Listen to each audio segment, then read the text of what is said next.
আমাদের অনন্য স্টোরি সকল প্রকার পার্ট গল্প দেখতে আমাদের চ্যানেলটি সাবস্ক্রাইব করে পাশে থাকা বেল আইকনটিতে ক্লিক করে অল নোটিফিকেশন অন করে দিন। সেদিন আমি আমার স্টুডেন্টকে পড়িয়ে রাত 8টা নাগাদ মেসে ফিরছিলাম। ওদের বাসা থেকে একটু এগোলেই একটা গলির দেখা মেলে। পরিত্যক্ত টাইপ অন্ধকার জন্য গলিটা, একপাশে সুইস দালান, অপর পাশে নোংরার ডোবা। ওই গলির সম্মুখে একটা গাড়ি দাঁড়ানো ছিল। আমি পৌঁছতে কয়েকজন বিশালদেহী পুরুষ এগিয়ে আসে আমার দিকে। আমি মুখ ফুটে কিছু বলার পূর্বেই আমার মুখে কিছু একটা স্প্রে করে তারপর আমার দিন দুনিয়া অন্ধকার। যখন সেন্স আসে তখন কোথায় আসি, কীভাবে আসি, আমার ধ্যান জ্ঞানের বাইরে সবটা। রাতে নাকি দিন ধারণায় বাইরে ছিল। একটা দিন বন্দি ছিলাম, চোখ বাঁধা অবস্থায়। না পেয়েছি এক বিন্দু পানি, আর না পেয়েছি খাবার টুকরো। পেয়েছিলাম শুধু এক জীবনের সবটুকু দুঃখ, জীবনের নতুন অভিজ্ঞতা। এই যে তার প্রমাণস্বরূপ আমি আপনাদের সম্মুখে উপস্থিত। যারা তোমার সাথে ছিল, তোমাকে আঘাত করেছে, তাদের কাউকে চিনতে পেরেছো কিংবা কণ্ঠস্বর পরিচিত মনে হয়েছে? প্রত্যুত্তরে তৌসিফ দুদিকে মাথা নাড়ায়, দৃষ্টি আটকায় ত্রিধার বদনে। ওড়নার আড়ালে মুখ লুকাতে ব্যস্ত, আঁখে জোড়া পানিতে টইটম্বুর ঝরছে 2-1 ফোঁটা করে। তৌসিফ আলগোছে হালকা হাসে। ত্রিধা তা খেয়াল করেনি, কিন্তু কৌশিক তার চোখের বাইরে বুঝি কখনো কিছু ঘটে থাকে। তাচ্ছিল্য হাসে। এই ভালোবাসা নামক ড্রামা সে বেশ এনজয় করছে। আচ্ছা, তবে আমরা আসি। আপডেট জানতে তোমাকে কিন্তু ডিস্টার্ব করবো তৌসিফ। তৌসিফ ডানে মাথা দোলায়। সবার থেকে বিদায় নিয়ে প্রস্থান করে ইভান মির্জা ও অমিত সাহা। স্যার, আপনি কি কোনো কুল কিনারা করতে পেরেছেন? অলিভিয়া, অ্যামেলিয়া, দুটো মেয়ে নিখোঁজ, কবরে কাটা মাথার অস্তিত্ব। এই অসহায় ছেলেটার সাথে ঘটে যাওয়া নির্মম ঘটনা, আবার হঠাৎ করেই মন্ত্রী মৃত্যু, ছেলের উদয় হওয়া, ইভান ত্রিধার অপ্রত্যাশিত বিয়ে, সবটা কেমন অদ্ভুত ঠেকছে যেন। অমিত শাহর করা প্রশ্নের জবাব দেয় না ইভান, কেবলমাত্র রহস্যময় হাসে। সেই হাসে চোখে আটকায় অমিত শাহর। কি চলছে এই ছেলের মনে? ঘটনা কতটা আঁচ করতে পেরেছে মতিগতি তো বোঝা মুশকিল। মাঝে মধ্যে মনে চাই এই ছেলেকে খুন করে ফেলতে। নেহাতি সেই ক্ষমতাটুকু অমিত শাহর নেই, না হলে কবেই রাস্তার কাঁটা ছেটে দিত। ত্রিধা ছাদে দাঁড়িয়ে। আজ আর গগনে নির্ঝরের দেখা নেই, ফকফকা পরিষ্কার গগন। চন্দ্রের দেখা না মিললেও কোটি নক্ষত্রের মেলাতে সেথায়। ত্রিধা এক মনে আকাশ দেখতে ব্যস্ত। হঠাৎ ওড়নার একাংশে টান অনুভব হতে ঘাড় ঘুরিয়ে ফ্লোরে দৃষ্টিপাত করে। ছোট্ট একটা বাচ্চা দাঁড়ানো। আপনি মনে একটা ভাই আপনাকে এটা দিয়েছে। বাচ্চাটা অনামিকার রিলেটিভস। ছটফটে বলিতে নিজের কথার সমাপ্তি রেখা টেনে একটা চিরকুট এগিয়ে দেয় ত্রিধার দিকে। ত্রিধা ভাবে অল্পত্ব সময়, হাতে নিতেই মেয়েটা ছুটে নিচে চলে যায়। একটা অক্ষর অবধি উচ্চারণের সুযোগ দেয় না ত্রিধাকে। ছাদে চলা আবছা আলোয় মেলে ধরে চিরকুটখানা। ঠিক ততটাই ভালো থেকো আমার না হওয়া প্রিয়তমা। যতটা ভালো থাকলে আর কখনো আমাকে মনে পড়বে না। গোলাপি রঙা শাড়ির আঁচল উড়িয়ে যেদিন আমার সামনে এসেছিলে, সেদিনই মরে গেছি আমি। আমাদের আর কখনো দেখা না হোক, সে শোক আমি কাটিয়ে উঠতে পারবো না। ত্রিধা অদ্ভুতভাবে একখণ্ড পাথর মুহূর্তে পরিণত হয়। কাঁদতে পারে না, কথা বলতে পারে না, কেবল চেয়ে রয় চিরকুটখানার দিকে। কিছু একটা ভেবে নিচে তাকায়। একজোড়া চোখের গভীর দৃষ্টিতে দৃষ্টি আটকায়। তৌসিফ নিচে দাঁড়িয়ে অধরে মুচকি হাসি লেপটানো। ত্রিধাও হাসে। আজ কাঁদে না মেয়েটা, কিছু বিচ্ছেদে কাঁদতে নেই। হাসি মুখী সবটা মেনে নিতে হয়। তৌসিফ 1 পা 2 পা করে ওখান থেকে সরে যায়। ত্রিধা এবার শব্দ করে হাসে, পাগলের মতো হাসে। ছাদের ফ্লোরে বসে এতক্ষণে আটকে থাকা জলগুলো সধারায় গাল বেয়ে গড়িয়ে পড়ে, গুনগুনিয়ে গায়। ভেজে চোখ দেখাইনি তোমায়, এই অবেলায় তোমারই আকাশে নীরব আপোষে ভেসে যায় সেই ভীষণ শীতল ভেজা চোখ, কখনো দেখাইনি তোমায়। কেউ কোথাও ভালো নেই যেন সে কত কালার হাতে হাত বেলায়, কত কালার ভুল অবসন্ন বিকেলে ভেজা চোখ দেখায়নি তোমায়। মেয়েলি কণ্ঠে গানটা সুর পাল্টায়, ভয়ঙ্কর হৃদয় ভার শোনায়। ত্রিধা খোলা শিরোজ মেলিয়ে ছাদে গাছ ছেড়ে দেয়, চিরকুটখানা বুকের সনে আটকে রেখে দূর অম্বরে দৃষ্টি স্থির রাখে। নিঃশব্দে কাঁদছে মেয়েটা, কেউ নেই পাশে, কেউ সঙ্গ দেয়নি। ত্রিধা মৃত্যুর আগ অবধি বলবে কেউ বোঝেনি এই অবলা মেয়েটাকে, সবাই নিঃস্বার্থে ব্যবহার করেছে, কোথাও ভালোবাসা পায়নি, পুরোটা জীবন বৃথা কেটেছে। একটু শান্তির সন্ধানে কত কিছু করেছে, প্রতিনিয়ত দগ্ধ হয়েছে, না শান্তি মিলেছে আর না এক টুকরো সুখ। চোখ বুঝে নেয়, মস্তিষ্ক হাতড়ে কিছু সুখকর স্মৃতিচারণের চেষ্টা করে, কিন্তু সেটাও বোধহয় কারোর পছন্দ হয় না। ভবিষ্যতের জন্য একটু জল বাঁচিয়ে রেখো, সারাটা জীবন কাটতে হবে তোমায়।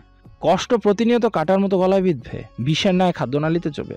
ত্রিধা তড়িৎ গতিতে লোচন খুলে তাকায়, সম্মুখে কৌশিক দাঁড়ানো, তবু ওঠে না। তাচ্ছিলের হাসি ফুটে ওঠে ওষ্ঠধায়ের ভাঁজে। জলজ্যান্ত একটা কৌশিক তালুকদার থাকতে তার কাছে কষ্টটা এমন কি? খুবই তুচ্ছ।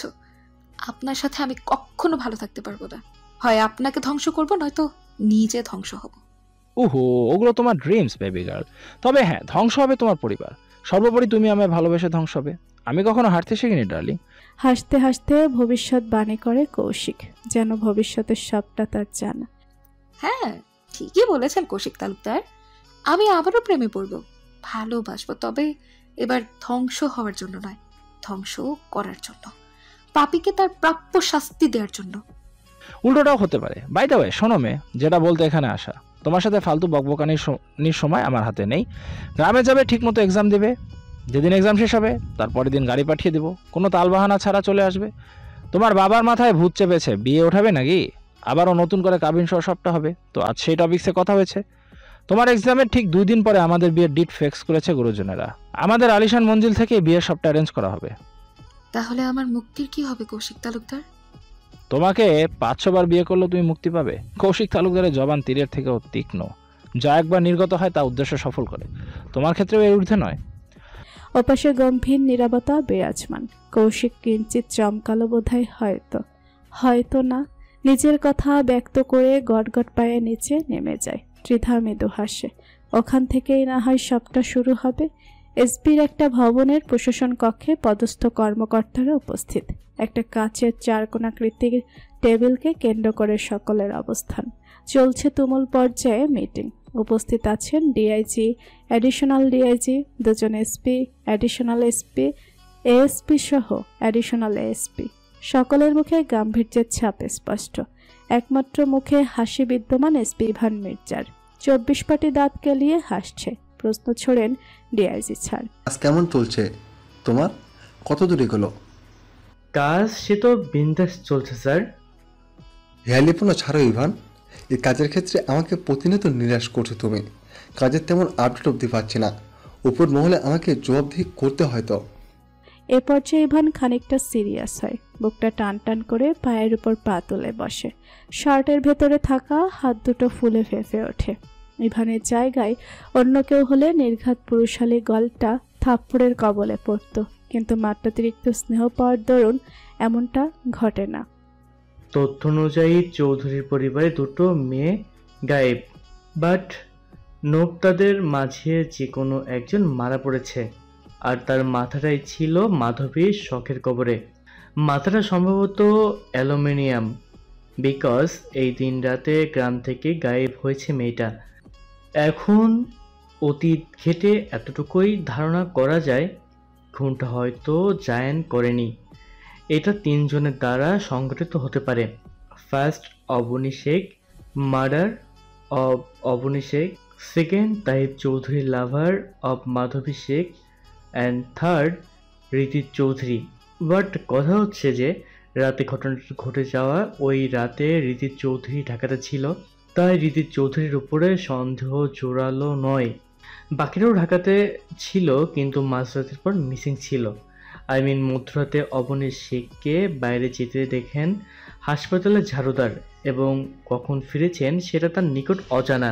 সিসিটিভি ক্যামেরা নষ্ট থাকায় দরুন ওই রাতের কোনো ফুটেজ কালেক্ট করতে পারিনি।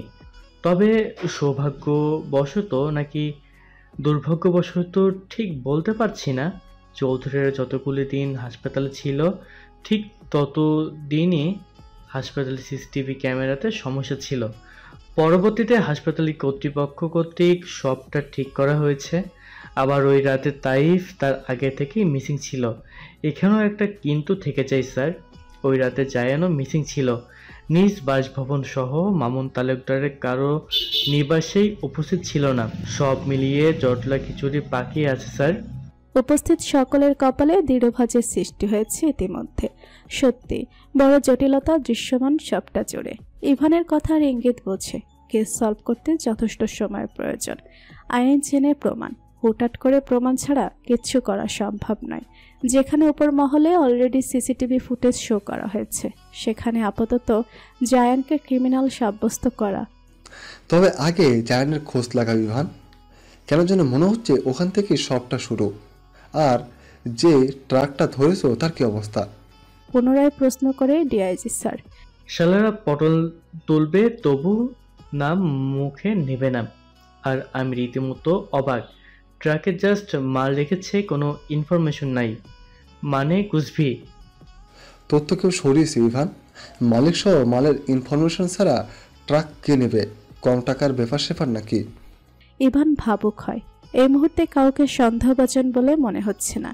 এই নিয়ে বাসায় যেয়ে শান্ত মস্তিষ্কে ভাবতে হবে। আচ্ছা স্যার, আমি দেখছি বিষয়টা।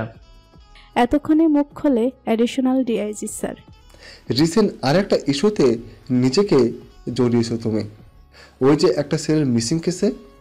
ইভান মনে করার চেষ্টা করে, ভুরুকুচকে তাকায়। আপনি কি তৌসিফের কথা বলছেন? ডোবায় অর্ধমিত অবস্থায় পাওয়া গেছিল। উনি হ্যাঁ সূচক মাথা নাড়ায়। ইভান অধর এলিয়ে হাসে। চৌধুরী, তালুকদার, শেখ পরিবারের সবগুলোই কেস আমি হ্যান্ডেল করব স্যার। শুধুমাত্র আপনাদের একটুখানি সাহায্য প্রয়োজন। 3 পরিবারের কোথাও তো একটা সংযোগ সূত্র আছেই। স্পেশালি আনন্দপুর গ্রামটা ওদের দখলে, তো ওখান থেকেই সবকিছু সূত্রপাত। সবাই সম্মতি জ্ঞাপন করে। আরও কিছুক্ষণ আলোচনা চলমান থাকে। আধা ঘন্টার ব্যবধানে ইতি টানা হয়। সবাই নিজ বাসভবনের উদ্দেশ্যে ছোটে। ঘড়ির কাঁটা টিকটিক করে নিজের অবস্থান জানাচ্ছে। ঘুরে ঘুরে 12টার ঘরে ঘাঁটি স্থাপন করেছে। মেহেরিমা ব্যালকনিতে বসে। ফ্লোরে এলোমেলোভাবে বসেছে মেয়েটা। মনটা ভীষণ খারাপ। সবটুকু জুড়ে ক্লান্তির ছাপ স্পষ্ট। কয়েক মিনিট পেরোতে রিদিত ঘরে আসে। লাইট চালায় না। ড্রিম লাইটটা মৃদু মন্দ ধারায় চলছে। সে আলোয় ঘর জুড়ে মেহেরিমাকে খুঁজে পেতে ব্যর্থ। মেয়ে ঘুমাচ্ছে, অথচ মায়ের অস্তিত্ব নেই। ঘর থেকে বেরিয়ে যেতে নিয়েও ব্যালকনির দিকে তাকায়। অক্ষিগোচর হয় মেহেরিমার অন্যার একাংশ। রিদিত মৃদু হেসে সেদিকে পা বাড়ায়। মেহেরিমার পাশে ফ্লোরে বসে। পাশে কারোর উপস্থিতি উপলব্ধি করতে কিঞ্চিত কাঁপে মেহেরিমা। ঘাড় ঘুরিয়ে পাশ ফিরে যায়। চাহনি বদনে কোনো পরিবর্তন দেখা যায় না। রিদিত নরম কণ্ঠে শুধায়, মন খারাপ? না। মেহেরিমার কাঠখোট্টা উত্তর, খেয়েছিস রাতে? জানি না। আমিও খাইনি। ঘরে চল, একসাথে খাবো। আপনি হ্যান্সেল হ্যারিকে এখানে কেন আনিয়েছেন? আবার কাকে খুন করবেন? আরে তেমন কিছুই না, ওদের পারফেক্ট টেক কেয়ারের জন্য এনেছি। আমি গ্রামে যাওয়ার সময় আবার সঙ্গে নিয়ে যাব। আপনি এখন গ্রামে যাবেন না কেন? একটু কাজ আছে অ্যানাবেলা। তা তো থাকবেই। পাপের রাজত্ব তো বাড়াতে হবে নাকি? আপনি আমার এক্সামের সময় পাশে থাকবেন না? আর মাত্র 1 সপ্তাহ পরে আমার এক্সাম পড়ি বাবা। মেয়ে পড়াশোনা আমি কিভাবে একা হাতে সামলাবো? আর যাই করিস ফেইল করিস না জান। টেনে টুনে পাসটা করলেও চলবে, না হলে আমার সম্মানের দফা রফা হয়ে যাবে। আমি ভাই জীবনে জিপিএ 5-এর নিচে পাইনি। মার্কস 98% থাকতো অলওয়েজ। বোর্ড স্ট্যান্ড করা রিদিত চৌধুরীর বউ ফেল করলে পত্রিকায় নিউজ ছাপবে সকলে। রিদিতের হাস্যোজ্জ্বল স্বর। এতটা ফ্রিলি খুব কম কথা বলে ছেলেটা। এই দিয়ে 2-3 বার হবে হয়তো। মেহেরিমা একটু গলে বোধহয়, তবে নিজের জেদের নিকট স্থির। কথা ঘোরাতে বড্ড পটু আপনি। শেখ বাড়িতে মায়ের কাছে থাকিস, পড়াশোনায় ডিস্টার্ব হবে না। আম্মা সকাল থেকে বিকাল পর্যন্ত স্কুলে থাকবে। আমি পরীকে রাখবো নাকি পড়বো? আচ্ছা, একটা আইডিয়া দেই, শোন। শ্বশুর বাড়িতেই থাকিস, রাতে ত্রিধাকে সাথে রাখিস, দুজনে একসাথে পড়বি, খাবি, ঘুমোবি। আর তাছাড়া পরীকে বাসায় সবাই রাখবে, সমস্যা নেই। তবুও আপনি যাবেন না গ্রামে? মেহেরিমা রাখি দেয়, পানি টলমল করছে। বাড়ির আঙিনায় চলতে থাকা আলোয় তার চক্ষু এড়ায় না হৃদিতের। হতাশার শ্বাস ফেলে, নিজেদের মাঝে দূরত্ব ঘোচায়। পুরুষালী হাত দুটো মেহেরিমার নরম আনন্দ ছুঁয়ে দেয়। আমি এখানে খুব বাজেভাবে আটকেছি জান, না হলে তোর কাছ থেকে দূরে থাকার কথা আমি সেকেন্ডের জন্যও ভাবতে পারি না। অ্যানাবেলা, নিঃশ্বাস আটকে আসে। আমার সর্বোচ্চ চেষ্টা থাকবে এক্সামের আগের দিনে গ্রামে তোর সম্মুখে উপস্থিত হওয়ার। এবার তো একটু হাস সানশাইন, তোকে এভাবে আমি দেখতে পারি না, কষ্ট হয়তো। এই যে এইখানে। বুকের বাম পাশে আঙ্গুল ঠেকিয়ে দেখায়। মেহেরিমা নিজের রাগ অভিমান ভুলে চাপটে জড়িয়ে ধরে হৃদিতকে। মুহূর্তে বুকের সাথে মিশে যায়। আপনার থেকে দূরে গেলেই মনে হয় এই বুঝি আপনাকে হারিয়ে ফেললাম। এই দূরত্ব যেন আমাদের আলাদা করে দিল। আপনি আসবেন কিন্তু আমার এক্সামের পূর্বের দিন। আমি খুব অপেক্ষায় থাকবো। নিজের সবটুকু দিয়ে ট্রাই করব। আচ্ছা, হাঁটতে বেরোবি? মেহেরিমা চমকায়।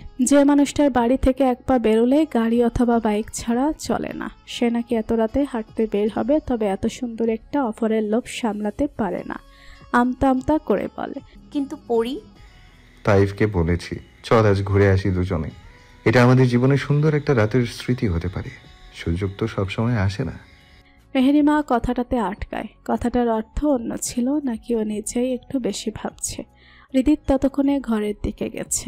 মেহেরিমা নিজেও পিছু হাঁটে, তবে সহসা মনটা কেমন যেন ব্যথাতুর অনুভূতিতে ছেয়ে যায়। 2 মিনিটের মাথায় তাইফ আসে। হৃদিত মেহেরিমার হাত ধরে ঘর থেকে বেরিয়ে পড়ে। গন্তব্যস্থল অজানা। দুজনে পাশাপাশি হাঁটছে। রাতের মৃদুমন্দ গতিতে বয়ে চলা অনিল দুজন কপত কপতির কায়া চিত্ত জুড়ে ঢেউ খেলে যাচ্ছে। মেহেরিমা হৃদিত দুজনের শরীরে শুভ্ররঙা কাপড় জড়ানো। মেহেরিমার ওড়নাটার একাংশ মাথায় তুলে দেওয়া, অপর অংশ প্রভঞ্জনের সহিত ওড়ার প্রতিযোগিতায় নেমেছে। রাতের পরিবেশে নৃত্য করছে। ল্যাম্পপোস্টের আবছা নিয়ন আলোয় নাকফুল সহ তার পাশের কালো তিলটা জ্বলজ্বল করছে। হৃদিত এক মনে সেদিকে চেয়ে আছে। পকেট থেকে হাত সরিয়ে নাকফুল ছুঁয়ে দেয়। সব সময় যেন এই নাকফুলটা তোর নাকে থাকে অ্যানাবেলা, কখনো খুলবি না। মেহেরিমা ঘাড় ঘোরায় ছোট্ট করে জবাব দেয়, আচ্ছা। হৃদিত শব্দ করে চুমা খায় সেথায়। আবারও চারিপাশ ঘিরে নিস্তব্ধতা ঘনিয়ে আসে। নিজের শক্তপোক্ত খসখসে হাতের মুঠোয় পুড়ে নেয় মেহেরিমার নরম তুলতুলে ডান হাতটা, জড়িয়ে নেয় নিজের সাথে। হাঁটতে থাকে গন্তব্যহীন উদ্দেশ্যে। নিশিত সরবরিতে দুজনের নিঃশ্বাসের শব্দ ব্যতীত কোনো শব্দধ্বনির আনাগোনা নেই। হাঁটতে হাঁটতে চক্ষু গোচর হয় একটা কৃষ্ণচূড়া গাছের অস্তিত্ব। গাছের ডালগুলো ফুলের ভারে নুয়ে আসে। ভূমিতে লাল রঙের কৃষ্ণচূড়ার মেলা বসেছে। মেহেরিমার মুখাবয়ব জুড়ে হাসির ঝিলিক খেলে যায়। হাসি খুশি আননে দৌড়ে সেদিকে যায় মেয়েটা। ফুল কুড়োতে শুরু করে।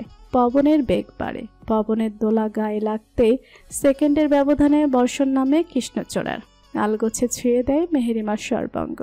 হৃদিত থমকে দাঁড়িয়ে পড়ে। পা জোড়া আপনা আপনি থেমে যায়। পকেট হাতড়ে দ্রুত ফোন বের করে। চটজলদি কিছু সুখকর মুহূর্ত ক্যামেরাবন্দি করে নেয়। মেহেরিমা দুহাত মেলিয়ে নিজেকে সঁপেছে কৃষ্ণচূড়ার রাজ্যে। মাথার উপর দিয়ে রাখা ওড়নাটা অবলীলায় সন্ধে ঝুলছে। আলগোছে হাত খোপা করা কৃষলা খুলে হাঁটু ছুঁয়েছে। রক্তরাঙা লালের মাঝে হারিয়ে ছেড়ে দিতে শুভ্র অ্যানাবেলা। চোখ জোড়ানো মোহনীয় দৃশ্য। হৃদিত অধরে তৃপ্তির হাসি ফুটিয়ে এক দৃষ্টে তাকিয়ে রয়। জীবনটা যদি ঠিক এভাবে এখানেই থমকে যেত, তবে কি খুব বেশি ক্ষতি হতো? এত সুখের মুহূর্ত কাটিয়ে হারানোর বেদনা যে জন্ম জন্মান্তরের। পরক্ষণে এভাবে কখনো না। হৃদিত আর অ্যানাবেলাকে হারাতে পারে না। আল্লাহ প্রদত্ত হালাল সম্পর্ক। নিজের সবটা দিয়ে আগলিয়ে রাখবে। সামনে অগ্রসর হয়ে পায়ে পায়ে। মেহেরিমার ওড়নার ভেতর থেকে একটা ফুল তুলে নেয়। অধর ছুঁয়ে দেয় কানের লতিতে। যত্নের সহিত ফুল গুজে দেয় চুলের ভাঁজে। মেহেরিমা প্রাণবন্ত হাসছে। অকস্মাৎ দৃষ্টি আটকায় হৃদিতের শার্টের নিচের অংশে। সফেদ রঙা শার্টে তাজা লাল রক্ত শুকিয়ে করকরে হয়ে যায়। মেহেরিমা চোখ জোড়া কুঁচকে ফেলে। আপনার শার্টে কিসের রক্ত? মেহেরিমার দৃষ্টি লক্ষ্য করে সেদিকে তাকায় হৃদিত। মনে মনে নিজেকে আচ্ছা করে গালি দেয়। সব সময় 2 লাইন বেশি বোঝা বউয়ের সামনেই কেন ফাঁসতে হয় হৃদিতকে? বোকাশোকা হাসে। কেটে গেছিল, সেখান থেকে লিখেছে বোধ হয়। কোথায় কেটেছে দেখি? আরে আরে, আমার না তো আবিরের। আমরা একটু আগে একসাথেই ছিলাম, তখন ওর হাত কেটেছিল। কখন যে শার্টে লেগেছে আমি খেয়াল করিনি। দিদির থামে। ওর বলা বানোয়াট ভুজুং ভাজুং কথাগুলো মেহেরিমা আদতে বিশ্বাস করলো কিনা বোঝা দুষ্কর। শানিত দৃষ্টিতে চেয়ে রয়। অকস্মাৎ ছুটের তীব্র শব্দে চমকায় শিশির প্রকৃতি। সমীর ক্রমাগত ভারী হয়ে ওঠে। গাছের ডালে বসে প্রেম কাহিনী উপভোগ করা বিহকগুলো দিক বিদিক ভুলে কিচিরমিচির শব্দ তুলে ছুটে চলে এদিক ওদিক। মেহেরিমার নেত্রদয়ে বৃহদাকার ধারণ করেছে। বিস্ফোরক দৃষ্টি, জীর্ণ শীর্ণ দেহখানা থরথরিয়ে কাঁপছে। অপস হয়ে আসা কাপা কাপা অধর নাড়িয়ে স্ফুট স্বরে আর্তনাদ করে ওঠে। হৃদিত? নিঃসঙ্গ বৃদ্ধ কৃষ্ণচড়া বিটপির নিচে মানুষের আনাগোনা বেড়েছে। চৌধুরী পরিবারের সকলের অবস্থান সেথায়। হৃদিত গুলিবিদ্ধ, বাম হাতের উপর অংশে গুলি লেগেছে। মেহেরিমার অন্যার অর্ধেকটা ছেড়ে হাতটা আপাতত বাঁধা অবস্থায় আছে। হৃদিতকে ঘিরেই চলছে বিশদ আলোচনা। উপস্থিত সবার কপালে নিগুড় চিন্তা ছাপ স্পষ্ট। সংরক্ষিত একটা এলাকা, তার উপর এমপি মন্ত্রীর বাসভবন এই রাস্তায়। সেখানে এত বড় একটা ঘটনা, এমনকি সেই পরিবারের ছেলেকেই গুলিবিদ্ধ করা। বিষয়টা বড় অদ্ভুত, সাথে সাহসেরও বটে। যেন তেন মানুষের পক্ষে এই কাজ করা সম্ভব নয়। আয়াস নিজের কাজের সমাপ্তি ঘটিয়ে এই রাস্তা ধরেই এস মঞ্জিলে ফিরছিল। প্রতিমধ্যে জীবন্ত এই ঘটনার সম্মুখীন হতে হয়। আয়াস নিজেই পরিবারের নিকট খবর পাঠিয়েছে। ছেলেটার মুখমণ্ডল কঠিন সহ পাণ্ডুর বর্ণ ধারণ করেছে। আখিদায় সাক্ষাৎ জ্বলন্ত অগ্নিকুণ্ড। সেই দৃষ্টিতেই ঠায় তাকিয়ে শ্রেয়া চৌধুরীর নির্লিপ্ত বদনে। মেহেরিমা কাঁদতে কাঁদতে হেসকি উঠিয়ে ফেলেছে। ওকে বুকের সাথে মিশিয়ে পাশেই দাঁড়ানো অবনিশেখ তীক্ষ্ণ দৃষ্টিতে চারিপাশে নজর বুলিয়ে চলেছেন। সবার এত উৎকণ্ঠাটার মাঝেও হৃদিত সমুদ্রের ন্যায় শান্ত, যেন ওর সাথে কিছুই ঘটেনি। শানিত দৃষ্টি নিক্ষেপ করে আছে ওদের থেকে খানিকটা দূরে অবস্থিত 3 তলা বিশিষ্ট একটা ভবনের ছাদ বরাবর। হৃদিত শিওর গুলিটা ওই ছাদ থেকেই করা হয়েছে। বুলেটের গতি নির্ধারণ করলে এটাই ধারণা করা যায়। মাংসের খুব বেশি ভিতরে গাঁথেনি, আনারে শুটার। কিন্তু ওই বিল্ডিংয়ে তো অতি সাধারণ কয়েকজন সরকারি চাকরিজীবীদের বসবাস। আলগোছের ডান হাতটা উঁচিয়ে তর্জনী আঙ্গুল নাড়িয়ে কপালের একাংশ কয়েকবার ডলা দেয়। লোচন দয়ে বন্ধ করে ভাবে কি অসময়। সহজেই 2 2 4 মিলিয়ে ফেলে। এতক্ষণে কঠোর মুখাবয়বে ঈষৎ পরিবর্তন দৃশ্যমান হয়। অধর পল্লবে খেলেছে বাঁকার রহস্যময় হাসি। ভাইয়া, আমার বাইক নিয়ে এসো। আজ ভুল কুচকায়। গাড়ি থাকতে বাইক কেন? তুই ঠিক নেই, পাকনামি ছাড়। যা বলছি তাই করো। I am perfectly fine. একটা গুলি খাইলে কেউ মরে না। অ্যাশ কথা বাড়ায় না। এক পলক হৃদিতের হাতের দিকে তাকিয়ে গাড়ি নিয়ে বাড়ির রাস্তায় চলে যায়। মেহেরিমার কান্না থামার নয়, গলা ভেঙে কণ্ঠ বসেছে ইতিমধ্যে। হৃদিত আপাতত মেহেরিমার দিকে খুব একটা নজর দেয় না। অবনিশেখের দৃষ্টিতে দৃষ্টি রাখে। দুর্বোধ্য চাহনিতে দুজনে নিজেদের মাঝের কথা সেরে নেয়। অবনিশেখ অধর নাড়ান। নীলাক্ষী, বাসায় চল। তাইফ একা আছে পরীর কাছে। হৃদিত তো এখন হসপিটালে যাবে। হৃদিত? না, আমি কোথাও যাচ্ছি না। পরীর বাবা ঠিক নেই মা, রক্ত ঝরছে ওনার হাত থেকে। আমিও যাব ওনার সাথে, একা যেতে দিব না। আবার যদি কিছু হয়ে যায় আমি কথা শেষ করতে পারে না, গলা রোধে আসে মেহেরিমার। অবনিশেখ দীর্ঘশ্বাস ফেলেন, মাথায় স্নেহের পরশ হাত বুলিয়ে দেন। মেহেরিমা মায়ের সাথে আরো এটে সেটে দাঁড়ায়। ততক্ষণে আয়াস বাইক নিয়ে উপস্থিত হয়েছে। হৃদিত বাইকে উঠতে চেয়েও থামে, পিছু ফিরে আসে। মেহেরিমার সম্মুখে দাঁড়িয়ে ক্ষীণ হাসে। বাসায় যায় না বেলা, মাহিরের কাছে তোকে প্রয়োজন। আমাকে 1 ঘন্টা সময় দিয়ে সম্পূর্ণ সুস্থ রূপে তোর সামনে হাজির হব। কাঁদে না জান, জেদ করিস না প্লিজ। তুই বাসায় না গেলে আমিও তো হসপিটালে যেতে পারবো না। তখন ক্ষতিটা কার হবে? তোর পরীর বাবারই তো হবে, তাই না? মেহেরিমা স্থান মানুষজন ভুলে জাপটে জড়িয়ে ধরে। হৃদিত ডান হাতের বেষ্টনী দিয়ে নিজের সাথে আগলিয়ে নেয়। মেহেরিমা কাঁদতে কাঁদতে বাচ্চাদের মতো বলে, আমার খুব কষ্ট হচ্ছে পরীর বাবা। আপনার কষ্ট হচ্ছে না? আপনি সত্যি সুস্থ হয়ে ফিরবেন তো? হ্যাঁ, একদম পাক্কা। মুখটা একটু ঝুঁকিয়ে কানের কাছে নেয়। আগামী 1 সপ্তাহের ভালোবাসা আজ একসাথে দেব তো। সুস্থ আমায় হতেই হবে, অ্যাট এনি কস্ট। বাসায় ফিরে যায়। সেদিনের কিনে দেয়া নিউ শাড়িটা পরে অপেক্ষা করবি, আমি জলদি ফিরবো। মেহেরিমার কান্না সহসা থেমে যায়। থামে না, মূলত কাঁদতে ভুলে যায় মেয়েটা। এটা মানুষ নাকি অন্য কিছু ভাই? গুলি খেয়ে এইসব কথা কে বলে? নির্লজ্জটার সামনে আর 1 সেকেন্ডও দাঁড়ায় না। অবনীশেখের হাত ধরে দ্রুত বাড়ির দিকে হাঁটা ধরে। রিদিত হেসে বাইকে উঠে বসে। অবনীশেখ হাঁটতে হাঁটতে পিছু ফিরে তাকায়। শ্রেয়া চৌধুরীর উদাসীন দৃষ্টিতে দৃষ্টি মেলে। বাঁকা হাসে না অবনীশেখ। একটু একটু করে ক্ষয়ে ক্ষয়ে মারবেন, তবেই না অশান্ত হৃদয়ে স্বস্তি মিলবে। রিদিতকে ইমার্জেন্সিতে অ্যাডমিট করা হয়েছে। মাত্রই বুলেট বের করে ব্যান্ডেজ সম্পূর্ণ করেছে ডক্টর। আয়েশ রিদিতকে নিয়ে হসপিটালের আঙ্গিনায় পা রাখতে আরিফ চৌধুরী সহ নিজের দলের পোলাপানগুলো কোথা থেকে উড়ে এসে ভিড় জমিয়েছে। রিদিত ভাই ডেকে মুখে ফেনা তুলে ফেলেছে সকলে।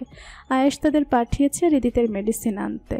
দুই ভাই হসপিটাল থেকে বেরিয়ে একটু দূরে ঘাসে মোড়ানো সবুজ জমিনে নিজেদের অবস্থান গেড়েছে। আপাতত পরিবেশ জুড়ে পিনপতন নীরবতা বিরাজমান। তা ভেঙে দেয় আয়াস নিজের স্বভাবসুলভ দৃঢ় আওয়াজে। কে করেছে এমনটা? যুবলীগ সাংগঠনিক সম্পাদক ওমর ফারুক। কার সাথে মিলে? ওর একার পক্ষে এই কাজ করা সম্ভব নয়। অত বড় বুকের পাটা ওর নেই। কার সাথে মিলে করতে পারে জানো না? ঢং মারাও। আসিফ হাসান চৌধুরীর একমাত্র বিলাভড ওয়াইফ শ্রেয়া চৌধুরী।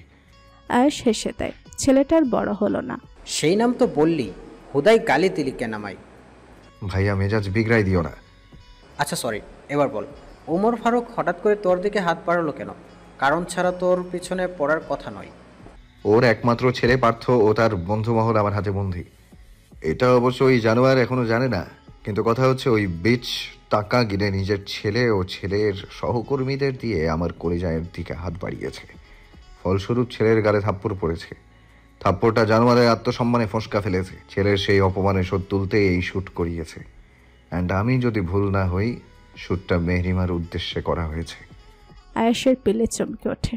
আগেই ভেবেছিল এটা শ্রেয়া চৌধুরীর কাজ। মেহেরিমা পর্যন্ত হাত বাড়িয়েছে, মা নামক মানুষটা আর কত নিচে নামবে। এর শেষ কোথায়? মা শব্দটাকে সম্মান দেওয়ার কত ছাড় দেবে ছেলেটা? শেষ পর্যন্ত আদৌ ওই সম্মানিত শব্দটার প্রতি সম্মান অবশিষ্ট থাকবে তো? বুক চিরে পাজর কাঁপানো দীর্ঘশ্বাস সধারায় নির্গত হয়। ছেলেগুলোর সাথে কি করবি? রিদিত ভুরু কুচকে তাকায়, থমথমে কণ্ঠে বলে, আজব, আমি কি করব? আমাকে তোমার ক্যারেক্টারলেস গিয়ে মনে হয়? ঘরে বউ বাচ্চা থাকতে ওরকম খাইস্টা ছেলেদের সাথে ওয়াক্থু। এমন সিরিয়াস আলোচনায় এমন কথায় আজ হতভম্বিত। কপাল চাপড়ায়। আরে ওটা মিন করিনি তো, বলেছি ওদের মেরে দিবি। না, হাডুডু খেলবো। আচ্ছা ঠিক আছে। শালা নেতাদের বউদের জন্য বুকে বড় কষ্ট হয় ভাইয়া। এরা অকালে স্বামী সন্তান হারিয়ে সর্বহারা হয়। ওর বউটারে আমার পক্ষ থেকে এক ব্যাগ সমবেদনা অগ্রিম পাঠিয়ে দিও। এত কষ্ট বেচারি একসাথে সইতে পারবে না। বুঝেছি, তোর মনটা অনেক বড়, সেখানে সবার জন্য কষ্ট জমা থাকে। ইয়াপ। ওমর ফারুকের বউ নিচেও আন্ডারওয়ার্ল্ডের সঙ্গে জড়িত। পুরোই আজাইরা বেডি, হেডা পড়া তেজশালীর। খোঁজ নিয়ে দেখ, ওই স্লাট নিচেও ওর জানোয়ারের সাথে আছে। আমাদের বিপক্ষে অবস্থান। বেডিরে ক্যান্সার বি, ওটারে দিয়েই তো ওমর ফারুককে সবচেয়ে কঠিন মৃত্যু যন্ত্রণা দিতে পারিস। তোর বুকের জ্বালাময়ী অনল সহজে নিভে যাবে। অপরদিকে পৃথিবী থেকে একসাথে 3টা কোটিও দূর হবে। আয়াস থামে। রিদিত ভাবে অল্পত্বকাল, পরক্ষণে আয়াসের কাজ চাপড়ায়। আস্তাগফিরুল্লাহ, মেহরিমা ব্যতীত সকল মেয়ে আমার জন্য হারাম ব্রো। কিন্তু উনি তো আমার খালা লাগে, তাই না? তাহলে 2 সেকেন্ড ভাবি। আচ্ছা শোনো, কিছু স্বাস্থ্যবান শক্তিশালী পুরুষদের নিয়ে এসো, বাকিটা যা হবে দেখা যাবে। ওকে, ছেলেগুলোকে কোথায় রেখেছিস? হ্যাঁ, সে পর্যায়ে কিঞ্চিত থতমত খায়। কিন্তু তুই তো ওই পরিত্যক্ত বিল্ডিং নিষিদ্ধ ঘোষণা করেছিস। আমি বাবা ওই বিল্ডিং ভুলেও মারাই না। রিদিতের অধর দায়ে অল্প স্বল্প প্রসারিত হয়। তার ছেলের হাসি আসে।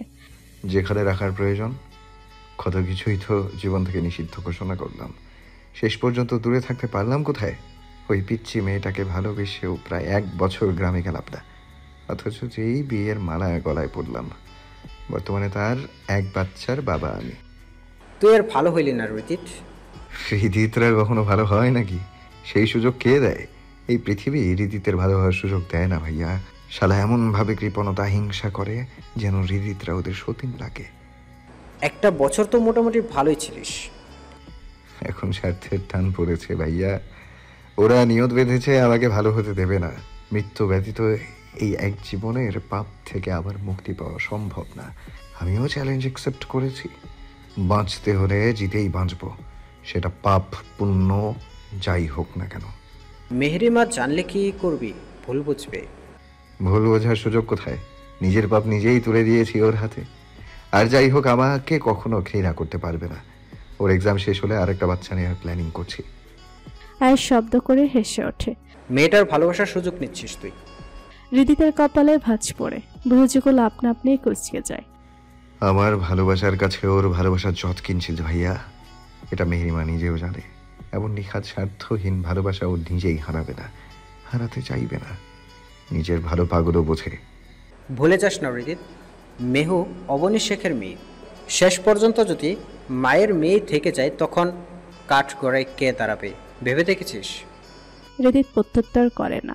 আয়েশের কোলে মাথা রেখে ঘাসের উপর সোজা হয়ে শুয়ে পড়ে, চোখ জোড়া বুঝে নেয়, নিস্তেজ গলায় আওড়ায়, ভাইয়া মাথা টিপে দাও। আদেশ পেতে হৃদিতে চুল জুড়ে আয়েশের 5 আঙ্গুলের ঢেউ খেলে যায়। বেশ কিছুক্ষণ সময় পেরোয়। আমি তো শ্রেয়া চৌধুরীর নিকট একটা পুষ্পের বাগিচা নেয় সুবাসপূর্ণ জীবন চেয়েছিলাম। তাহলে শ্রেয়া চৌধুরী আমাকে এমন নর্দমার ন্যায় কাঁটাযুক্ত জীবন কেন উপহার দিল?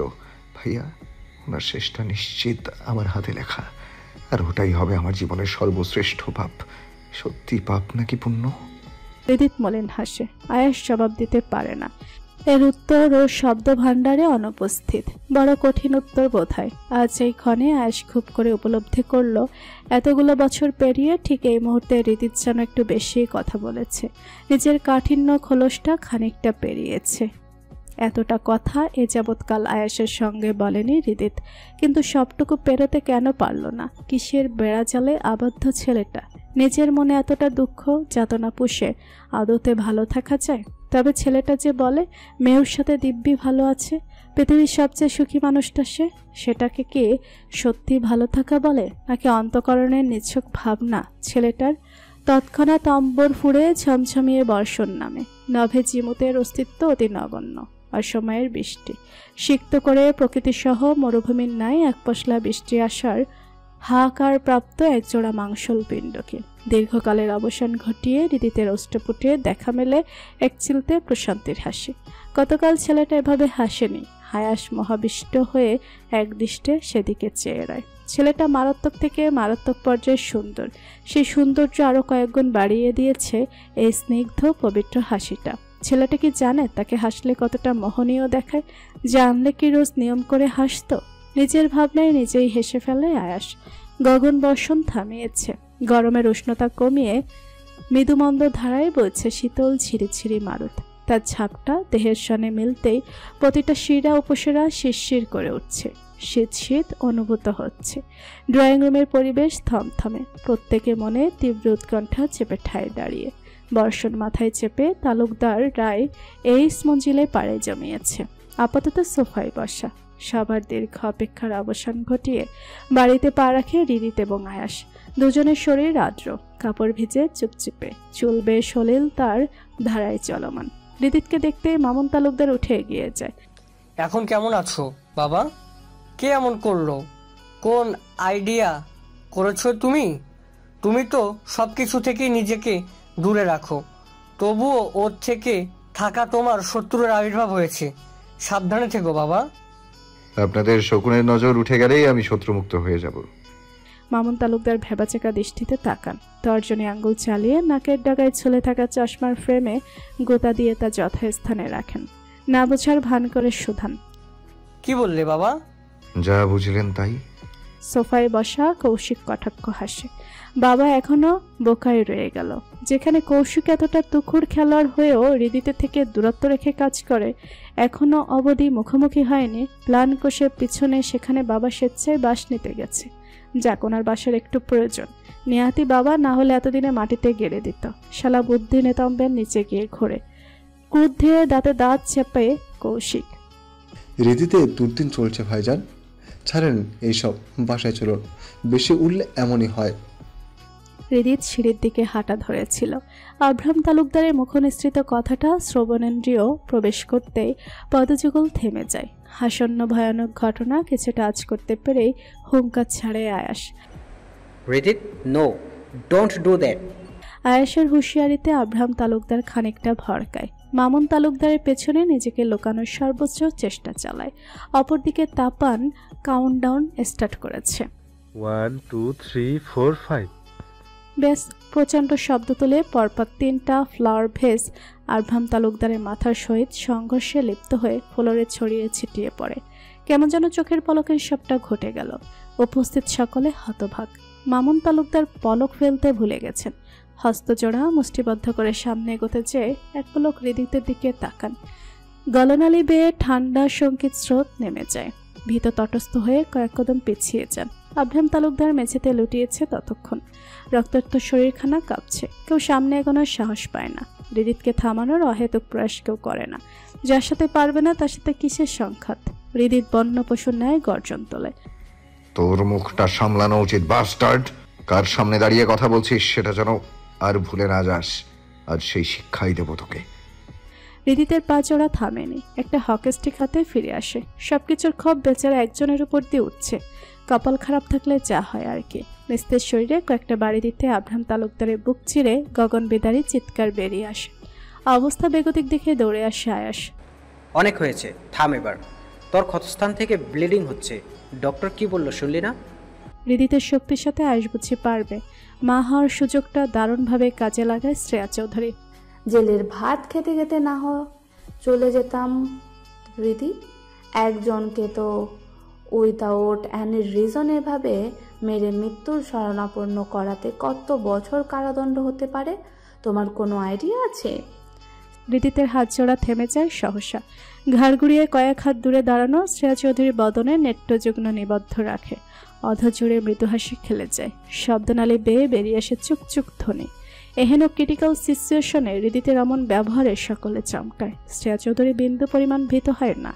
অটল কলবারের সহিত দাঁড়িয়ে রয়। হৃদিত হস্ত চালিয়ে শার্ট উঁচিয়ে প্যান্টের সহিত গুজে রাখা রিভলভার বের করে ছুঁড়ে মারে শ্রেয়া চৌধুরীর দিকে। আচমকা ক্যাচ ধরেন Shreya Chowdhury. Two options, the choice is yours. First আমাকে শুট করবেন, সেকেন্ড ফার্স্ট অপশন চুজ না করলে এই বুলেট আপনার বুক ঝাঁঝরা করবে শ্রেয়া চৌধুরী। অ্যাট প্রেজেন্ট এমনটা না ঘটলেও ইন ফিউচার এই বুলেট আপনার বুক ফুরেই বেরোবে। আজকের পর যত্নের সাথে তোলা হবে রিভলভার। শ্রেয়া চৌধুরী এতক্ষণ একটু নড়ে চড়ে ওঠেন। চোখ দুটো ছোট ছোট করে তাকিয়ে থাকেন। ছেলের হাবভাব বোঝার সবটুকু চেষ্টা চালান, অথচ ব্যর্থ হন। ছেলের মুখ জুড়ে হা হুতাশ, বেদনা, বিশ্বাসঘাতকতা, কুটিলতা, ভৎসনা সব মিলিয়ে অদ্ভুত এক আবরণ ছেপে রয়েছে। উচ্চশিক্ষিত ডিগ্রিধারী শ্রেয়া চৌধুরী ঠিক পড়তে পারলেন না। স্লাদ গতিতে হৃদিতের দিকে অগ্রসর হন। মুখোমুখি দাঁড়ান। রিভলভার হাত বরাবর চেপে ধরেন। ট্রিগারে আলতোভাবে আঙ্গুল ছুঁয়ে দেন। হৃদিত মুচকি হাসে। রিভলভার হাতের মন্থর গতিতে ক্রমশ নিচে নামতে থাকে। একসময় প্যান্টের পকেটে তার ঠাঁই মেলে। সেকেন্ড অপশন চুজ করলাম। আমার হার যদি তোমার জিত এনে দেয় তবে সেই হার মঞ্জুর হৃদিত। Good decision. বক্র হাসি ছড়িয়ে পড়ে হৃদিতের অধর পল্লব জুড়ে। আর একটাও শব্দ উচ্চারণ করে না। উপরের দিকে হাঁটা ধরে। আব্রাহাম তালুকদারকে তখনই হসপিটালের উদ্দেশ্যে নিয়ে গেছে কৌশিক ও মামুন তালুকদার, যার দরুন মা ছেলের এত সুন্দর একটা ড্রামা মিস করে গেছে। বাপ ছেলে উভয়ই। আজ আয়রা চৌধুরী ঘটনাস্থলে অনুপস্থিত, না হলে নির্ঘাত কুরুক্ষেত্র বাঁধিয়ে ফেলত। ভাগ্যিস বিয়ের ঝামেলা মিটেছিল। সব আত্মীয় স্বজনেরা বিদায় হয়েছে, নইলে চৌধুরীদের রোজগারের নাটক দেশের নিউজ চ্যানেলে প্রচার হতো। অনামিকার বাবা মা সহ সবাই আজই গ্রামে ফিরে গেছে। বাড়িঘর ফেলে এতগুলো দিন এক জায়গায় থাকা সম্ভব নয়। নেহাতি একমাত্র মেয়ের বিয়ে বলে বাধ্য ছিল। অনামিকার সাথে রয়ে গেছে শুধুমাত্র স্বর্ণলি ও কুহু নামের 10 বছরের ছোট্ট একটা বোন। শার্লির প্যান্টের পকেট হাত জোড়া প্রবেশ করিয়ে অধর গোলাকৃতি আকারে বাঁকিয়ে শীষ বাজানো অবস্থায় নিজের ঘরের দিকে অগ্রসর হয়। আজ সৃজিত চৌধুরী ভয়ঙ্কর একটা রূপের সাথে পরিচিত হলো। ভাইয়া প্রচুর রেগে। মেহু, তুই কোথায় পালাচ্ছিস? তুই ছাড়া এই রাগ কেউ কমাতে পারবে না। বাড়ি জ্বালিয়ে দেবে ভাইয়া। হৃদিতকে উপরে ভাসমান হয় মেহেরিমা চঞ্চলতা মিশ্রিত কণ্ঠধ্বনি। রাগ থামানোর কাজ করতেই যাচ্ছি ভাই। ত্রিধা কোথার আগাগোড়া বুঝতে ব্যর্থ। মাথার এক হাত উপর দিয়ে যায়। ভ্যাবলার ন্যায় ভুরু কুচকে মাথা চুলকায়। হৃদিত ঘরে এসেছে। গুনে গুনে পাক্কা 10 মিনিট হতে চলল। পিছু পিছু আয়াস এসে হাতের ব্যান্ডেজ পরিবর্তন করে মেডিসিন খাইয়ে রেখে গেছে। রুমের মাঝেই পরিধেয় ভেজা ড্রেস চেঞ্জ করেছে হৃদিত, কিন্তু তবুও মেহেরিমার দেখা মেলা ভার। ওয়াশরুম থেকে শব্দ বেশি আসছে, নিশ্চয়ই সেখানে ঘাঁটি বেঁধেছে। আজ পরিও নেই, নানিমনির কাছে আছে। মেহেরিমা হইচই শুনে রুমের বাইরে যেতেই অবনিশেখ পরীকে নিজের সাথে নিয়ে গেছে। এইসব ঝুট ঝামেলা তার ভালো লাগে না। আরও 5 মিনিট সময় নষ্ট করে ওয়াশরুম থেকে বের হয় মেহেরিমা। দরজাটার শব্দ তুলে খুলতেই আজ সোহা ক্লান্ত হৃদিত কপালের উপর থেকে হাত ছড়ায়। ছেলেটা হতভম্ব হয়ে নিজের অজান্তেই উঠে বসে। যত রুষ্টতা হঠাৎ করে কোথায় যেন মিলিয়ে যায়। মুখমণ্ডল একটু স্বাভাবিক দেখায়, আখিদয়ে অগাধ মুগ্ধতা ছড়িয়েছে।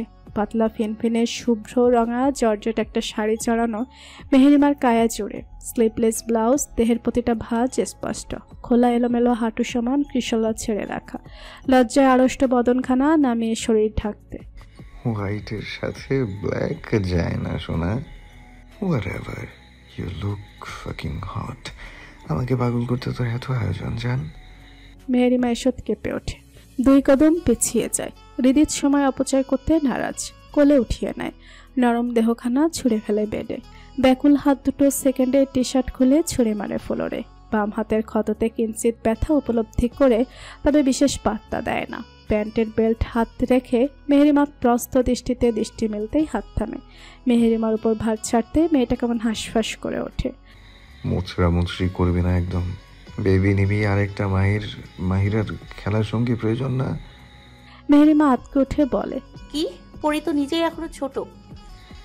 ওকে, তাহলে তোর এক্সামের পরেই প্ল্যানিং করবো আমরা। এখন চুপচাপ ভালোবাসা নিবি, ডোন্ট ডিস্টার্ব মি।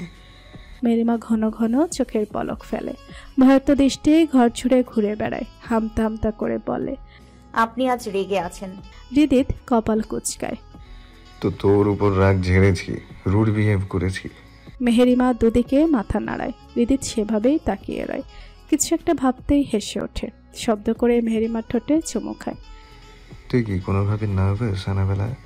ভদ্র আদর দেব তো জান, ভয় নেই, don't worry. I am not gonna touch you wildly. তোর সাথে রুড হতে পারি আমি? তুই একটা মাত্র বউ আমার। মেহেরিমা আলগোছে লজ্জারাঙা গাল নিয়ে মৃদু হাসে। আগামীকাল আমি গ্রামে যাচ্ছি না। মেহেরিমার রিনরিনে গলার আওয়াজ। কেন? মেহেরিমার গৃবাদেশ থেকে মুখ তুলে চায় হৃদিত। আপনি অসুস্থ, আপনাকে এই অবস্থায় রেখে আমি কখনো যাব না। আমি ঠিক আছি অ্যানাবেলা। বাচ্চাদের মতো নিজের জেদে অটুট থাকিস না প্লিজ। জীবনের সব সময় সব পর্যায়ে প্রিয় মানুষদের সাথে একসঙ্গে থাকা হয় না আমাদের। মন চাইলেও সম্ভব হয় না, পরিস্থিতির সাথে মানিয়ে নিতে হয়। তাছাড়া একটাই গুলি খেয়েছি আমি। এতক্ষণ যখন বেঁচে আছি ঠিক সেভাবেই যতদিন আমার হায়াত আছে ততদিন বেঁচে থাকবো। এটা যদিও আমার জন্য নতুন অভিজ্ঞতা, বাট ব্যাপার না। আমি একা গ্রামে যাব না। আপনি কি সব সময় এভাবেই রিভলভার সাথে রাখেন? ভয়যুক্ত কণ্ঠ মেহেরিমার। নিজের সেফটির জন্য। নিজের সেফটির জন্য। মায়ের সাথে কিসের এত শত্রুতা আপনার? আমার ভালো খারাপ পাপ পুণ্য সবটা তোর হাতে তুলে দিয়েছি অ্যানাবেলা।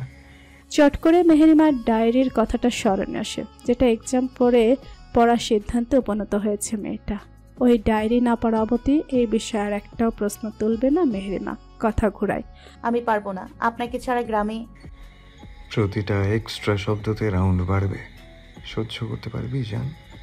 অমনি মেহেরিমা চুপ, মুখ সহ শরীরের প্রতিটা অঙ্গের নড়াচড়া বন্ধ। কেবলমাত্র পিটপিট করে আঁখি জোড়া মেলে চেয়ে রয়। হৃদিত হাসে। ডান হস্ত মেহেরিমার উন্মুক্ত কোমরে স্লাইড করতে নিয়ে যেত। একটু অসুস্থ আজকে, 2 দিন গেলেই ঠিক হয়ে যাব। তোর সাথে 24 ঘন্টা 14 ঘন্টা ভিডিও করে থাকবো, চলবে না? 1 সপ্তাহ একটু কষ্ট করে মানিয়ে নিয়ে যান। মেহেরিমা হ্যাঁ সূচক মাথা নাড়ায়। মুখে বল, আচ্ছা। আমাকে মিস করবি নাকি আমার দেয়া আদরকে? মেহেরিমা ভাবুক হয়, সময় নিয়ে জবাব দেয়। হৃদিত প্রত্যুত্তরে সন্তুষ্ট হয়। নিজের বুকের মধ্যেখানে শক্ত করে জড়িয়ে ধরে নিচের অ্যানাবেলাকে। হৃদিতের বিশাল দেহি পুরুষালী শরীরের মাঝে একটুখানি দেখায় মেহেরিমার ক্ষীণ গাত্রখানি। নিজের শুষ্ক অধর দিয়ে চেপে ধরে মেহেরিমার সিক্ত অধর জোড়া। এক জোড়া কপত কপতি হারায় অগাধ ভালোবাসার ভারী দিতে। ভালোবাসার বহু মাত্রিক ছন্দে মুখরিত হয় বদ্ধ ঘরের পরিবেশ। ব্যস্ত মেহেরিমা হৃদিত উঠে 1 পা 2 পা করে এগিয়ে যায় প্রেয়সীর দিকে। যাও পাখি চারে উড়ে, তারে কইও আমার হয়ে, চোখ চলে যায় দেখবো তারে, মন চলে যায় অদূর দূরে, যাও পাখি বলো তারে, সে যেন ভোলে না মরে, সুখে থেকো ভালো থেকো, মনে রেখো এই আমারে। শশধরের আলোকরশিতে সর্বরীর অম্বরে পেঁচা তুলন নেয় সফেদ রাঙা মেঘের অস্তিত্ব বিরাজমান। ছুটে চলেছে দিক বেদিকে। ঘরে টিমটিমে আলোর একটা বাল্ব তার নিজ গতিতে জ্বলছে। মেহেরিমা ব্যালকনির দলনায় এক ধ্যানে বসা। ঘরের ভেতর থেকে সাউন্ড সিস্টেম হতে মৃদু সুরে গানটা ভাসমান হচ্ছে। তরুর শাখা প্রশাখা দুলে দুলে বইছে ঠান্ডা সমীর। মেহেরিমার স্কন্ধে অবলীলায় পড়ে থাকা শাড়ির আঁচলের একাংশ নৃত্যে মুচেছে তার শনে। দীঘল কালো মর্তুজা ছড়িয়ে ছিটিয়ে দোলনা জোরে। কাজল লেপটানো নেত্রযুগে জল থই থই করছে। অধর পল্লবে এটে সেটে থাকা লিপস্টিক ছড়িয়েছে গালের উপর অংশে। কিসের এত দুঃখ মেয়েটার জীবনে? না চাইতে তো সব পেয়েছে, তবে হয়তো না চাইতে অনেক কিছু পেয়েছে, কিন্তু যেটা মেয়েটার অন্তরাত্মা গভীরভাবে চেয়েছে সেটাই পায়নি। সব চাইলেই কি পাওয়া যায়? সব চাওয়ার যদি পূর্ণতা মিলত, তাহলে না পাওয়ার এত সুন্দর বিষাদ অনুভূতি আমরা অনুভব করতাম কিভাবে? মাঝে চোখের পলকে পেরিয়েছে একটা সপ্তাহ।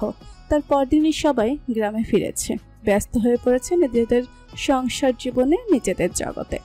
দুই হতে চলল আবরার চৌধুরীর সেনানিবেশে ফিরেছেন। ত্রিধার বিয়েতে উপস্থিত থাকার তীব্রতার ইচ্ছা থাকলেও দেশের প্রতি থাকা নিজ দায়িত্বের কাছে উনি সর্বদা অটল, যার দরুন থাকার সম্ভাবনা খুবই কম। আগামীকাল মেহেরিমার এসএসসি এক্সাম। মেয়েটার প্রচণ্ড রকমের নার্ভাস। আগে এমনটা কখনোই হয়নি। বাবা নামক বটবৃক্ষের হাত থাকতো মাথার ওপর। কতভাবে মেহেরিমার সাহস জুগিয়েছে। রাত জেগেছে মেহেরিমার সাথে। পড়তে পড়তে ক্লান্ত হলে বাবা নামক মানুষটা চা বানিয়ে এনেছে। ব্যালকনিতে বসে এক প্রহর মজেছে, মজার গল্প গুচ্ছে। আহা, কোথায় গেল সেই সব সোনালি দিন? হারিয়েছে বর্তমানে তিক্ত বিষাক্ততায়। কেন আমরা বড় হই? কেন আমাদের এত মানিয়ে গুছিয়ে চলতে হয়? জীবন এমন অদ্ভুত কেন? জীবনের নিয়ম এত কঠিন কেন? এই পর্যায়ে মেহেরিমার গাল বেয়ে পানি গড়িয়ে পড়ে। বাদ মানানো দায়। মুখ দিয়ে অস্ফুট স্বরে বেরিয়ে আসে বাবার শব্দটা। আজ মেহেরিমা নিজ হাতে সেজেছে, শাড়ি পরেছে, চোখে কাজল লেপটেছে, ওষ্ঠদায় নুট কালারের লিপস্টিক লাগিয়েছে। কিন্তু যার জন্য মেয়েটার এত আয়োজন, সেই মানুষটা কোথায়? মেহেরিমা চোখ ঘুরায় আশেপাশে। না, নেই, আসেনি সে। কথা রাখেনি। কথা দিয়েছিল সে আসবে, নিয়ম করে কথা বলবে। বাবা নামক প্রথম ভালোবাসার সুপার হিরোর অনুপস্থিতির কষ্টগুলো কখনো উপলব্ধি করতে দেবে না। অথচ মানুষটাই প্রথমবারের মতো নিজের কথা রাখল না। মেহেরিমার গলায় কান্নারা দলা পাকিয়ে আসে। সেদিন এইস মঞ্জিল ত্যাগ করার সময় ঋদিত কেমন বেদনার্থ হাহাকার মেশানো দৃষ্টি দিয়ে তাকিয়েছিল। মুখমণ্ডল জুড়ে বিস্তৃত ছিল একাকার সম যাতনার ছাপ।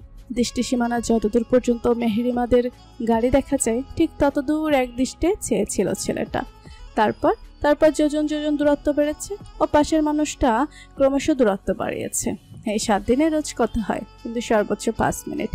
সময়ের মূল্য বেড়েছে, নাকি ওই মানুষটা বাড়িয়েছে? কিন্তু তার যত্নের ত্রুটি নেই। মেহেরিমা মিথ্যে বলতে পারবে না। বাড়ির সবগুলো মানুষ নিয়োজিত তার দেখভালে। কার আদেশে? নিশ্চয়ই মহাশয়ের আদেশে। এই তো গতকাল মেহেরিমার এক্সামের জন্য নিত্য প্রয়োজনীয় সকল উপকরণ কিনে পাঠিয়ে দিয়েছে ড্রাইভারের সহিত। মেহেরিমা তা গ্রহণ করেছে। ফেরানোর সাধ্য মেহেরিমার আছে নাকি? যার প্রশস্ত উন্মুক্ত বুকে মেহেরিমার মানসিক শান্তি মেলে, তাকে ফেরানো যে দুঃসাধ্য ব্যাপার। নিজের আকাশচুম্বী ভাবনার মাঝে পাশে অবহেলায় পড়ে থাকা ফোনটাই কি উৎশব্দের উৎস মেলে। মেহেরিমার ধ্যান ভাঙে। সময় অপচয় করতে নারাজ চটজলদি ফোনটা উঠিয়ে নেয়, সোজা হোয়াটসঅ্যাপে যায়। সাময়িক দূরত্ব বাড়িয়েছে, কিন্তু মনের দূরত্ব নয়। ভালোবাসা রয়েছে অক্ষত, ঠিক আগের ন্যায়। ছ্যাঁকা খাওয়া প্রেমিকার মতো কান্নাকাটি বাদ দিয়ে পড়তে বস যা। আগামীকাল এক্সাম তোর। শাড়ি খুলে হালকা কাপড় পরে নে। ডিনার না করলে করে নে অ্যাট ফার্স্ট। আমি আছি, সাথে না থেকেও আছি। তোর পৃথিবীতে আসমান থেকে ভূমি সবটাই আমার বিচরণ। চোখ বুঝলে আমাকে পাবি, হাত বাড়ালে আমাকে স্পর্শ করতে পারবি। বেশি রাত জাগিস না জান, 12টার মধ্যে ঘুমিয়ে পড়বি। আগামীকাল সবাই যাবে তোর সাথে, সো ভয়ের কোনো কারণ নেই। সকালে কল করব। এ প্রথম মানুষটা থেকে পাওয়া দীর্ঘ এক বার্তা। অজান্তেই মেহেরিমার ঠোঁটজোড়া প্রসারিত হয়। হাসে অল্প স্বল্প। পরক্ষণে মন ভার হয়। মানুষটা ঘুরিয়ে পেঁচিয়ে ঠিক জানিয়ে দিল আসতে পারবে না। মেহেরিমা রয়েছে একটা টেক্সট পাঠায়। আপনি না থাকায় আমার জীবনে সবার উপস্থিতিকে অস্বীকার করে অস্বীকার করে পরীর বাবা। আপনি আসুন, আমি অপেক্ষারত। ঠিক যেভাবে মরুভূমির প্রাণীগুলো পানির ও অভাবে খাক হয়ে যাওয়া হৃদয় নিয়ে এক পশলা বরিশার প্রহর গণে। সময় পেরোয়, পাশ থেকে কোনো জবাব আসে না। মেহেরিমার হৃদয়গহীন থেকে ক্লেশপূর্ণ দীর্ঘশ্বাস বেরিয়ে আসে। আলগোছে উঠে দাঁড়ায়, স্লথ গতিতে ঘরের দিকে হাঁটা ধরে। ফ্রেশ হয়ে পড়তে হবে। নিজের পড়াশোনা, ভবিষ্যৎ, ক্যারিয়ারের প্রতি আর কোনো অবহেলা নয়। অনেক তো হলো, এই কদিন নিজের সর্বোচ্চ মনোযোগ জ্ঞাপন করে পড়েছে মেহেরিমা। কিন্তু ওই যে মন গহীনে ঠাঁই মেলেনি প্রশান্তি নামক শব্দটা। মায়া বিছানায় বসে পড়ছে। আজ বাড়িতে কেউ নেই। ইরানি গেছে মায়ের বাসার সাথে। অবশ্য শান্তর বড় ভাইও আছে। শ্বশুর শাশুড়ি দুজনে গেছে ফুফু শাশুড়ির বাসায়। বাড়িতে শান্ত, মায়া ব্যতীত কারোর উপস্থিতি নেই। এই একটা দিন খুব শান্তিতে আছে মায়া, নিজের মতো নিজে। এক্সট্রা কোনো প্রেশার নেই। শান্ত নিজেও বাড়িতেই আছে। উঠানে বসে ছেলেটা জ্যোৎস্না বিলাস করছে একা একাই। মায়া পড়াতে মনোনিবেশ করতে ব্যর্থ। হাত থেকে বইটা নামিয়ে যথাস্থানে রেখে দেয়। বুক ভরা ব্যাকুলতা নিয়ে বেরিয়ে যায় ঘর থেকে। উঠানে বিছিয়ে রাখা মাদুরের একপাশে বসে। শান্ত ঘাড় ঘুরিয়ে যায়। পড়া শেষ? কেন? পড়তে ভালো লাগছে না। হাঁটতে বেরোবেন? মায়ার মন সায় জানে। প্রত্যুত্তর করে মেয়েটা। যাওয়াই যায়। চলুন তবে। দুজন বাড়ি ঘরে বড় তালা ঝুলিয়ে বেরিয়ে পড়ে গন্তব্যহীন পথে। হাতে হাত রেখে বেশ কিছুক্ষণ পেরিয়ে উপস্থিত হয় বিষ্ণু নদীর চরে। শশধরের আলোয় আলোকিত চারিপাশ। তরঙ্গনির ঢেউয়ে ঢেউয়ে নৃত্য করছে চন্ডিমার স্বচ্ছ আলো। শান্ত মায়া পাশাপাশি বসেছে। দৃষ্টি তটিনীর ওপারে নিবদ্ধ। চুপচাপ নিস্তব্ধ বেভাবরী। স্ব শব্দে বয়ে চলেছে হিমেল পবন। মায়া অক্ষিজোড়া বন্ধ করে নেয়। মায়ের আননে এক পলক দেখে হাঁটুতে মাথা রেখে টান টান হয়ে শুয়ে পড়ে শান্ত। মায়া আতকে ওঠে। পাগল হয়েছেন? উঠুন জলদি, কেউ দেখলে কি বলবে? শান্ত ভুরু কুচকায়। কে দেখবে? মায়া চারিপাশে দৃষ্টি ঘোরায়। কেউ নেই। একটা প্রাণীর অংশ অবধি নেই। তবুও বলে, আপাতত কেউ নেই, কিন্তু আসতে কতক্ষণ? আসবে না। চুপচাপ এই সময় এই পরিবেশ উপভোগ করুন মায়াপরি। মায়া কথা বাড়ায় না। সত্যি উপভোগ্য, চমৎকার এক রাতের দৃশ্য। মিনিট পাঁচেক কাটে। মায়া শুধায়, আপনি থেকে তুমিতে আসা যায় না। তুমি সম্বোধনে আপনি খুশি হবেন। আমার খুশি অখুশি দিয়ে কি এমন আসা যায়? সেটাই তো। মায়ের মনটা সহসাই তিক্ততায় ছেয়ে যায়। চেয়েছিল নিজের কথার পরিপ্রেক্ষিতে একটু যত্ন, ভালোবাসা মিশ্রিত কিছু বলি, কিন্তু তেমন কিছুই হলো না। অভাগিনী, বিষাদিনী মায়ারা কখনো কারোর ভালোবাসার যত্ন পায় না। সে ভাগ্য যে তাদের নেই। মায়ের অমাবস্যার নিশির ন্যায় কালোবর্ণ ধারণ করা বদনে যে ঠোঁট কামড়ে হাসে শান্ত। না। আমি তো দেখছি। কি দেখছেন? আপনি একটু যত্নের সহিত শব্দ বুননে তৈরি কিছু শুনতে চেয়েছিলেন। মায়ের কপালে ভাঁজ ফেলে তাকায়। লোকটা মন করতে পারে নাকি? শান্ত পুনরায় জিজ্ঞাসা করে, শুনবেন? কি? এক বাউন্ডলের ছন্ন ছাড়া অবহেলিত শান্তর ভালোবাসার গল্প। তৎক্ষণাৎ জবাব দেয় মায়া। বলুন বলুন।